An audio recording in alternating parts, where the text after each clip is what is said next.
Napakalaking kahihiyan netong ginawang ito netong si Amy Marcos.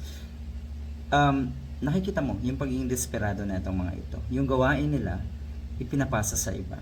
Siguro ay matatandaan natin kung bakit biglaan yung pagbalik ng liderato kamakailan. Dahil nga transmit na ng Kongreso yung articles of impeachment ni Sara Duterte. At nakikita nila na kailangan nilang i-block, kailangan nilang salagin itong impeachment case na ito. Kunwari lang yung mga yan.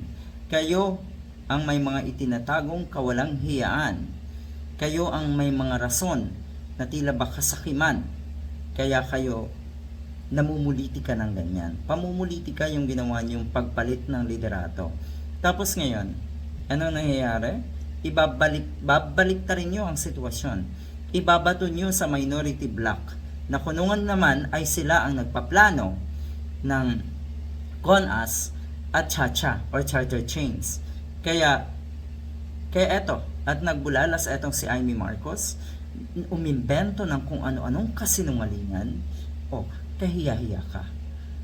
Sa bagay, siguro na may sanay na talaga etong si Amy Marcos sa kahihiyan kasi yung kanyang ginagawang banat sa nasa Malacanang, hindi lang po yun simpleng kahihiyan ng pamilya niya sa sarili niya mismo, kundi kahihiyan ito. Kahihiyan ito ng bansa natin. Na ultimong yung kapamilya mo ay ganyan kasakim. Ganyan kasakim. Kitang-kita ang pagkadismaya, natural lamang yan ng mga minority black senators. Talagang madidismaya ka sa sinasabi harap-harapan na ginawa ni Amy Marcos na sila ay idinamay sa kasinungalingan nga netong senador na ewan, 'di ba? Hindi natin maintindihan kung ano ang pinupuntirya netong isang ito, netong si Amy Marcos. Sinasabi ni Senator Mig Zubiri, magalit ka sa kapatid mo. Magalit ka at murahin mo ang kapatid mo. Huwag mong idamay ang institution at lalong huwag mong idamay ang mga senators na nasa minority bloc. Dahil ang totoo niyan, wala silang plano. Ni minsan hindi nila pinag-usapan. Saan nanggaling etong mga ganitong klaseng imahinasyon mo, Amy Marcos? Saan to nagmula? Ito ba ay sadyang planado nyo?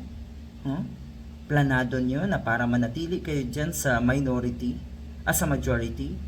Eto at tuloy-tuloy nyo na babanatan yung minority bloc. Natatakot ba kayo na baka bukas o makalawa ay yung sinasabi nyong Grade 13 ay magiging kabaliktaran?